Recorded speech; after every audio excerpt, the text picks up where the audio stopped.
Well, everything you consume daily has one thing in common. Think about it. They all want your attention, whether that's your favorite TV show, your podcast, your book, even your newspaper. They're all competing for that same thing. So here to talk about how we can reclaim our own attention is author Paul Angone. And Paul, this is something that is fascinating to me because, you know, after I saw your book, I immediately started noticing this. Yeah. Everyone wants your attention. Oh yeah, there's a huge battle for our attention because your attention is money.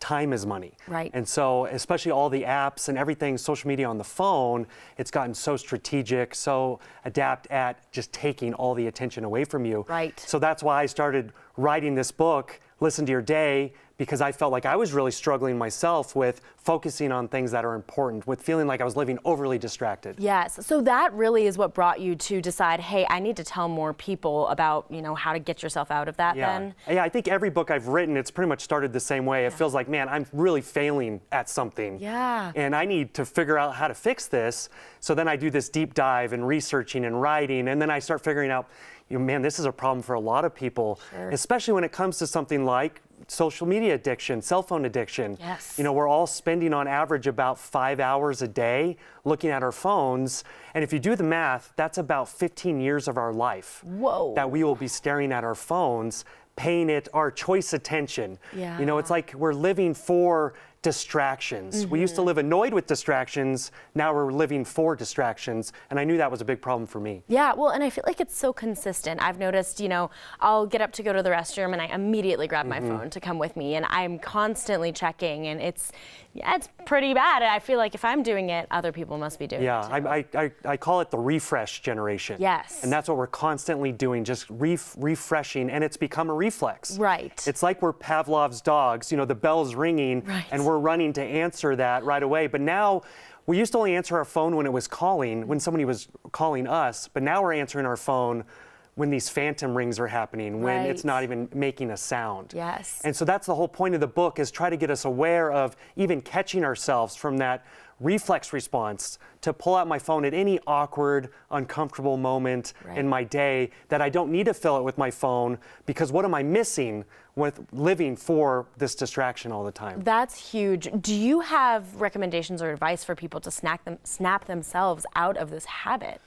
Yeah, I think first it's awareness. First, it's like you said, it's paying attention to that, because we only really see what we're looking for. Right. So paying attention is a choice. It's not something that's done passively. We actually make a choice that I'm going to pay attention to this, and then then you start seeing it. Okay. So that's the first step, is now, you know, people watching the segment, hopefully they'll be more aware now of, oh yeah, I do automatically jump on my phone at any awkward, boring, uncomfortable moment in my life. Sure. So that's the first step. Second step, you know, even simple tools, like I put a screen image on my phone that says, do I need to look at my phone right now? I love that, yeah. And so when I pull out that phone, the reflex response, I look at that image and I'm like, oh man, no, I don't really need to look at my phone. Right. And I offer those images to anybody that buys the book, so they can get images like that too.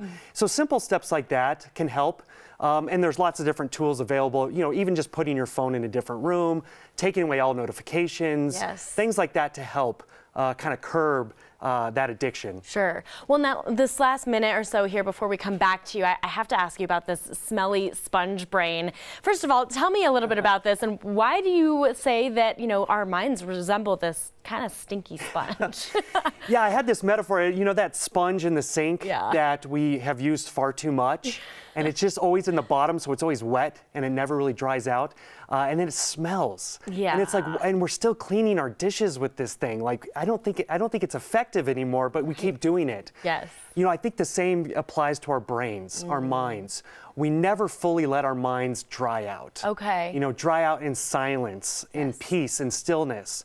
So if we feel fragmented, anxious all the time, busy, distracted, that's the reason, is because we never let our brains just take a break. Sure. And then our brains can then function fully and wholly like they're supposed to, but we have to allow some kind of like silent silos, those protected moments in our day where we just maybe shut the music off. We turn off the TV at times. Yes. We don't look at our phone, and we just sit and think and be. Yes. Well, I really, really like this idea. And Paul, don't go anywhere, because we're going to continue to talk to you. Now, today is the official release day for Listen to Your Day, you guys, and you can get your copy wherever books are sold and check out more works by Paul Angone Angone by heading to allgrownup, that's GROAN.com. But don't go anywhere. Again, we are going to come back to Paul. He has some ways that you can focus on giving yourself the attention that you deserve. Welcome back. I'm going to call you guys out at home. If you're watching our show right now while scrolling your phone, on your laptop, even multitasking, this next segment is for you.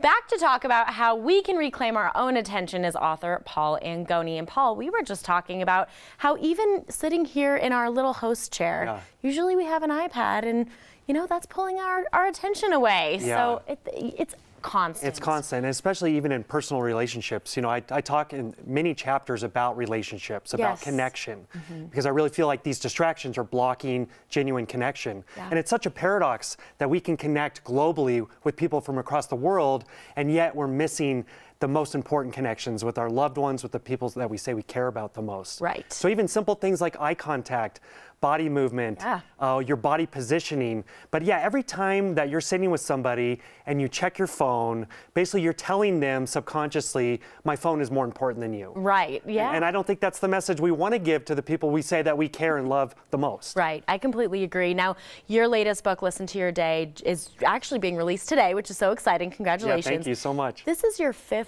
book. I mean, how does it feel to see this baby come to culmination? Oh, that's exactly right. It feels like I'm having a kid, you know, and I have 4 kids, so I was averaging a book and a kid at the same time for a while. So now with the 5th kid, we had to get a puppy to even it out. Even everything out. But yeah, it's a labor of love, you know, and it really comes from that place of, this is a problem that I've experienced, and so I know how important it is.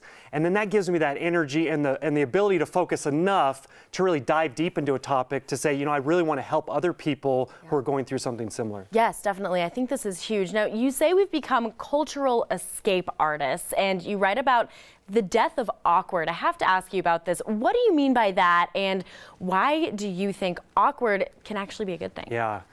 You know, before, you know, I kind of relate pulling out your phone to almost taking a cigarette break. Yeah. And you used to, you know, if you felt anxious or if you just wanted to get out, you go and have a cigarette break. But now we can pull off the same phenomenon, but while we're on the couch with everybody around, we just slowly pull out our phone. Hopefully nobody notices us. Yeah, exactly. So we become cultural escape artists. Right. And so we've really removed awkward Yeah. from our day. So anytime I'm feeling awkward in the grocery line, waiting in line, I'm on the airplane, and I don't want to talk to the person next to me, let me pull out my phone to give them the cue, don't ask me a question. Yes. But my point is, when we remove all awkward, we remove all chances for unexpected amazing. Right. We remove all kind of these not so chance encounters in our life where these amazing things might be happening to us or around us, but we just don't see or hear them because we're not paying attention. We're escaping into our phone, but really is the phone giving us the answers that we want to see? You know, I ask everybody, if you spend 30 minutes on social media, do you leave that experience and think to yourself, oh, that was a great use of my time? Like, I feel so energized. I feel better about my body, my house, my kids, whatever it is. Almost never. So these breaks that we keep taking into our phone are almost breaking us. They're not productive breaks.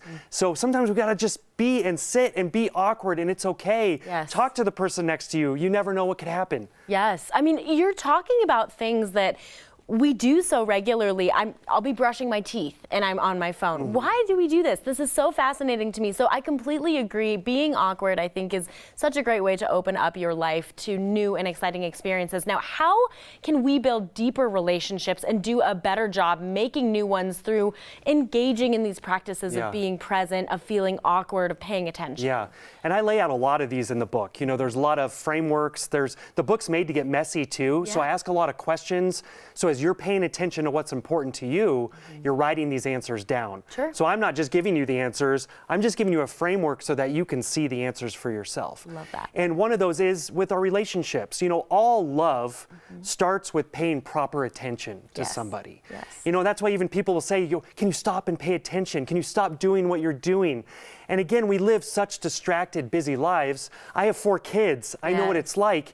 And I think in marriage even, we can get into this habit of we even stop looking looking at each other Yes. as spouses, because you're just going a mile a minute. Huge. But we have to just sit on a couch and even just ask each other questions, Yes. show each other that attention, which shows love, which builds deeper connection. I agree. Well, Paul, really quickly before I let you go, if people go buy your book right now, you have a deal for them. Yes, if they buy it right now, it's release day, so this is an exciting day, a good day to build momentum. Yes. But if they buy it right now, they can get the audio book for free. Amazing. So if you're thinking to yourself, well, I can't sit and read a whole book, well, you don't have to. You can listen You to can the book. multitask. You can read it while you listen to it if you want. Yes. And then also they get all these home screen images that I mentioned. There's 15 different versions, which really helps. It helped cut my phone time in half Yes. by just seeing an image on my phone with a nice quote, a beautiful image that says, do I need to be on my phone right now? Right. You can get those as well. So if you go to my website, allgrownup.com. Yes. G-R-O-A-N, like you're groaning in pain. It's my punderful joke. Love that. You can get all these bonuses there today. Amazing. Paul, thank you so much. And you guys heard that deal here. Today's official release day for Listen to Your Day. Again, that's allgrownup, GROAN.com to get Paul's book.